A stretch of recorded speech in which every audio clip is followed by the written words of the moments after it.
Newsman Opinion.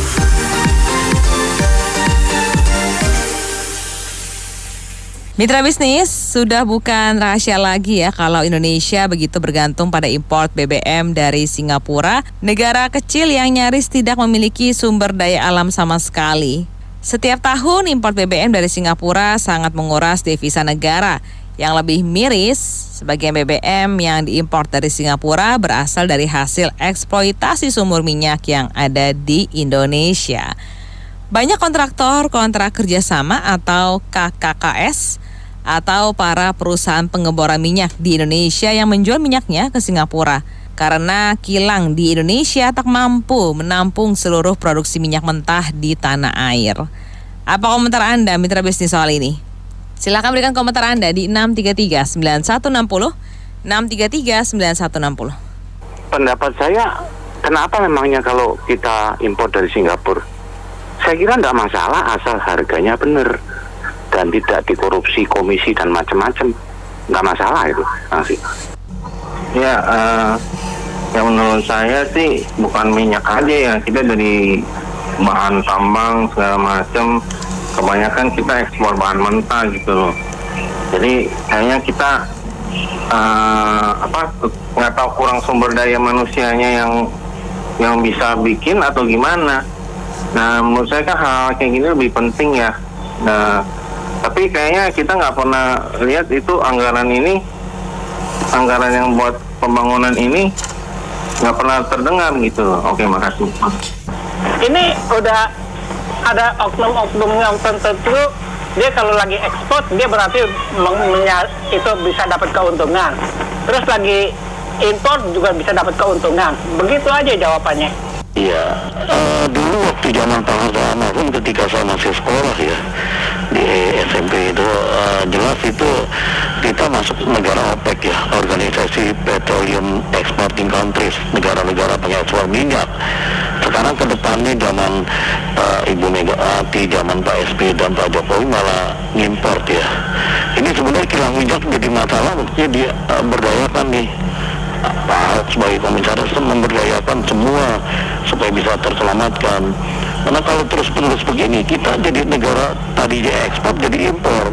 Nah, betul ekspor dan impor mendatangkan keuntungan buat yang melakukan pengeboran itu. Cuma mereka tidak memikirkan loyalis dan nasionalisme untuk negara ini. Yang diperhatikan hanyalah exploited keuntungan semata yang bisa memberikan aset kekayaan yang luar biasa buat mereka pribadi. Nah, ini oligarki ini harus terus diperhatikan, jangan jadi mata rantai yang tidak akan habis-habisnya. Kalau tidak diberikan jalan keluar ya akan terus-menerus seperti korupsi yang merajalela di Indonesia. Saya kira perlu menjadi perhatian serius. Terima kasih. Ya, sebetulnya ada dua isu. Yang pertama dulu ada yang suka mengekspor minyak mentah, dan kemudian suka mengimpor minyak jadi. Bisa jadi dua-duanya adalah pihak yang sama yang sangat merugikan Indonesia. Lalu saat ini pemerintah sudah mencoba membuat kilang minyak baru sehingga seluruh produksi minyak mentah kita bisa diproses. Kemudian kita juga bisa mengimpor minyak dari Arab Saudi yang kemudian kita proses di kilang minyak kita sehingga semuanya bisa memberikan nilai tambah bagi Indonesia. Saya rasa sudah mulai diperbaiki impor minyak baik untuk minyak jadi maupun minyak. Terima kasih. Saya udah dengar juga komentar-komentar sebelumnya. Saya rasa beginilah, kita harus tahu dulu sejarah Pertamina itu seperti apa. Jadi praktek seperti eksploitasi minyak sumber daya alam minyak kita ini itu sudah dimulai pada waktu dari zaman Orde Baru, pada zaman Soeharto. Sebagai imbalan pada waktu itu untuk menggulingkan pemerintahan sebelumnya, sehingga pada waktu itu terjadilah transaksi dengan perusahaan-perusahaan global, di mana salah satunya termasuk perjanjian untuk mengeksploitasi minyak. Jadi hal ini udah berlangsung lama. Jadi begitu berganti pemerintahan ini udah tidak bisa diapa-apain lagi karena mafianya sudah begitu besar dan uang yang terlibat di situ juga sangat besar sekali. Sehingga kita sudah berganti pemerintahan selama berapa 6 kali atau berapa itu nggak bisa berubah itu. Kenapa kita nggak punya refinery yang cukup? Yang tadi bilang katanya bahwa produksi kita cuma 800.000 barrel per hari. Ya itu betul, memang kurang daripada kebutuhan kita. Tapi di satu sisi kita tidak punya refinery. Kita tidak pernah membangun refinery yang cukup untuk menampung sumber daya minyak kita yang sebetulnya melimpah. Eksplorasi juga tidak ada. Eksplorasi semua dilakukan oleh perusahaan asing. Sehingga terjadilah kontrak-kontrak karya dengan perusahaan asing untuk memanfaatkan sumber daya minyak kita. Jadi ini persoalannya sudah berpuluh tahun dan dimulai dari Presiden Soeharto pada waktu itu. Jadi agak sulit untuk memutarbalikan ini lagi semua. Mungkin begitu. Terima kasih. Ini menurut saya menunjukkan ya kegagalan kerja dari kepemimpinan nasional. Masalah impor BBM ini sudah berlangsung sangat lama dan dibiarkan. Jangan dibiarkanlah sampai sekarang. Jangankan selamatkan devisa negara, uang rakyat ya, uang dari rakyat itu saja dibiarkan dipakai seenaknya untuk bangun istana baru yang bukan untuk kepentingan rakyat banyak. Gitu aja, terima kasih. Saya cuma ingin menyampaikan data saja bahwa produksi nasional kita itu sekarang sekitar 700 ribuan barel per hari. Sementara kebutuhan kita itu sekitar 1,5 juta barel per hari. Jadi tetap ada selisih yang harus diimpor dari luar negeri. Itu mungkin komentar dari saya. Terima kasih. Ya, saya pikir dalam hal ini pemerintah melalui BUMN barangkali ya, Pertamina atau BUMN terkait, kalau bicara tentang rencana untuk meningkatkan value added dari produksi Indonesia, salah satunya adalah bagaimana supaya minyak mentah ini jangan keluar ke Singapura dalam bentuk minyak mentah. Artinya kita bisa punya kilang sendiri di sini. Nah, disinilah sebelum kita masuk kepada mengundang investor yang canggih-canggih seperti baterai, nikel dan sebagainya, mungkin mengundang investor yang bisa membuat kilang di Indonesia itu jauh lebih baik. Singapura itu adalah negara sahabat kita. Namun kalau kita bisa lebih mandiri dengan menghasilkan minyak mentah di dalam negeri dan mengolahnya menjadi refinery oil di dalam negeri sendiri, maka nilai ekonomisnya akan lebih bagus buat rakyat kita, dan juga ketergantungan kita pada impor ini yang membebani APBN itu bisa berkurang. Jadi selain investor yang futuristis, metaverse dan sebagainya, coba minyak yang ada dalam negeri, gas yang ada dalam negeri ini kita hilirisasi dulu menjadi punya kilang di dalam negeri yang simpel-simpel aja dulu dan sangat dibutuhkan masyarakat, biar biaya hidup di Indonesia ini nggak makin lama makin mahal. Kita beli gorengan juga udah makin dikit sekarang, beli 5.000. Terima kasih. Kita sebagai rakyat jelata, sekali lagi saya tekankan, dari puluhan tahun kita reformasi, membicarakan BBM, membicarakan kilang-kilang katanya mau dibangun, kembali lagi rakyat nggak perlu ini lagi lah, cuman ngomong-ngomong besarnya saja itu para pengelola negara ini. Ya kembali lagi, tegakkanlah ini para pemain sulap yang merugikan rakyat. Itu saja, cuma saya meminta rakyat. Jadi dibilang kita mengikuti pasar dunia, tapi pada waktu harga bahan bakar dunia turun sampai sekian 60 barrel itu tidak diturunkan. Uangnya kemana? Katanya buat cadangan. Begitu naik, cepat-cepat naik, tapi nggak tanggung-tanggung naikinnya sampai ribuan. Giliran turun kita cuma 5 perak, 10 perak. Itu kita yang pertanyakan, waktu turun pada waktu kecil itu kemana uangnya? Katanya buat cadangan. Tidak ada audit sama sekali, satu. Kedua, yang ada aja sumber daya alam kita ini sawit aja. Kita juga tidak bisa menyentuh dunia. Yang ada kita dibodohin terus. Jadi kata kuncinya, pemain sulap itu harus dibasmi lah.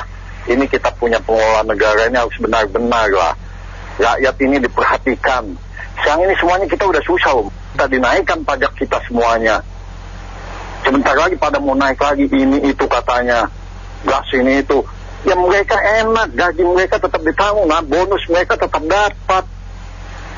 Mereka digaji rakyat, pajak ini katanya kita kurang ini kurang itu.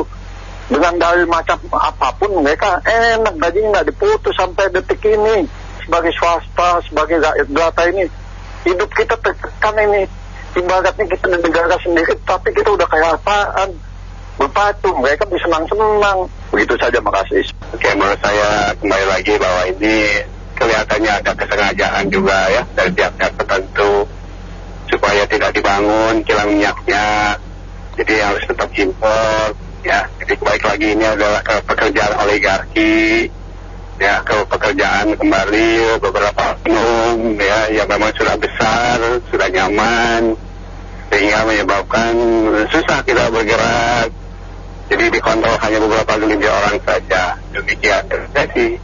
Ya ini kalau soal masalah kilang mah kayaknya udah nggak banyak yang percaya ya.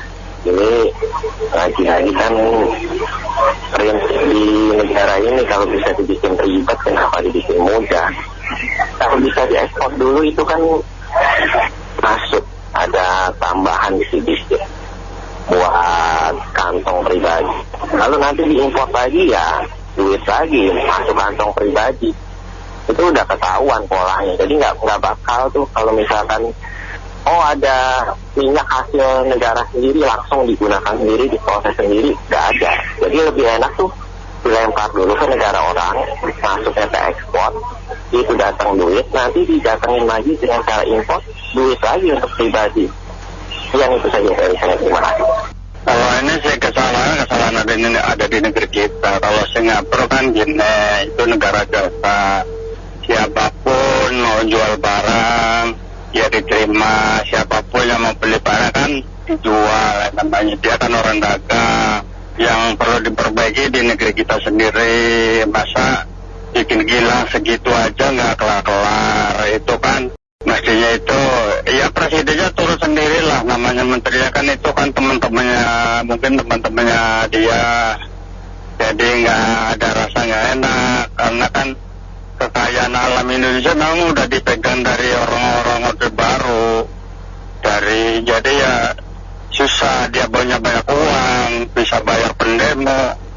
Ya pokoknya harus tim pemimpin lah yang harus ngurus. Makasih. Ya, itu hitungannya kalau misalkan posisinya barang mentah diekspor ke Singapura, lalu barang jadi diimpor lagi ke Indonesia, berarti kan otomatis sudah ada korupsi. Jadi saya sangat tidak setuju dengan Bapak yang pertama menyatakan bahwa tidak masalah dengan impor, yang penting tidak ada korupsi.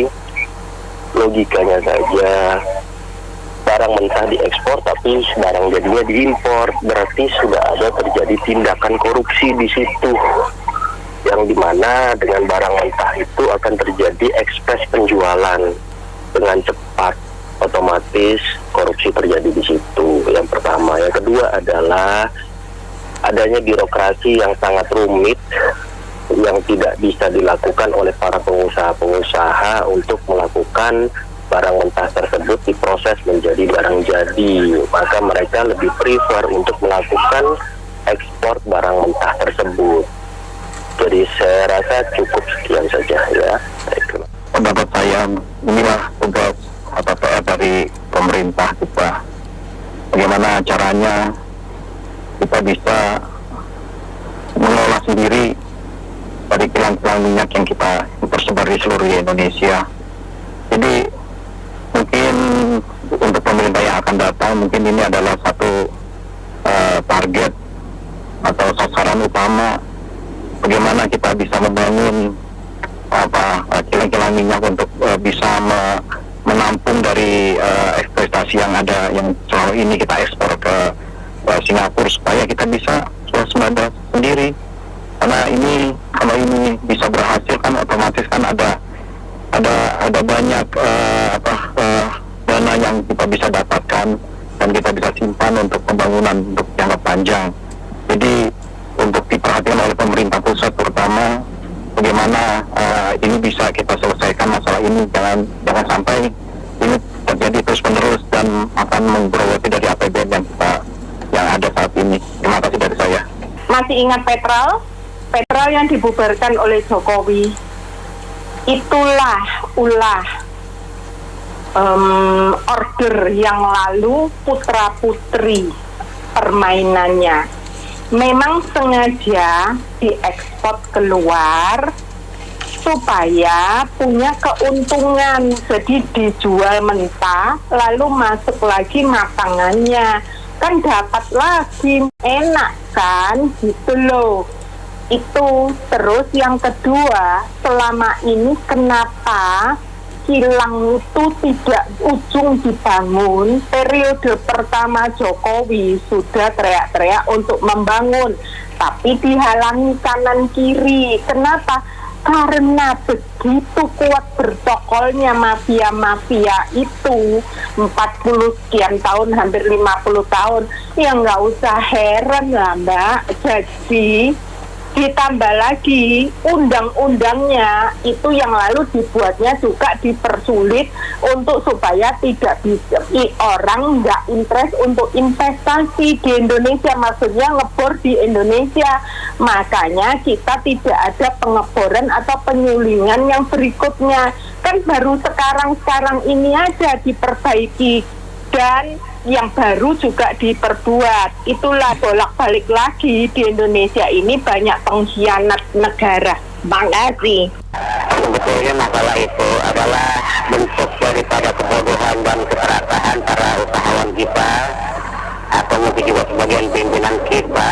Kenapa tidak belajar daripada almarhum presiden kita yang pertama, bahwa kita tuh tidak boleh mengekspor barang-barang mentah ke luar negeri, karena nanti contohnya dulu permintaan biji karet kan Bapak kita Bung Karno itu tidak mau mengekspor biji karet ke luar negeri, atau nanti kalau sudah barang jadi dikirim lagi ke kita. Di sana seperti ini, bahan mentah minyak ke Singapura kirim lagi, terus bahan pakaian kita juga banyak yang di luar negeri dikirim lagi ke kita. Ini adalah kalau saya pikir dengan garis merah yaitu kebodohan dan keserakahan daripada usahawan kita yang ingin mencari keuntungan tersendiri. Demikian, Assalamualaikum warahmatullahi wabarakatuh. Baik, terima kasih Pak Bayu dan semua mitra bisnis yang sudah berpartisipasi dalam Businessman Opinion. Saya Anita Wijaya.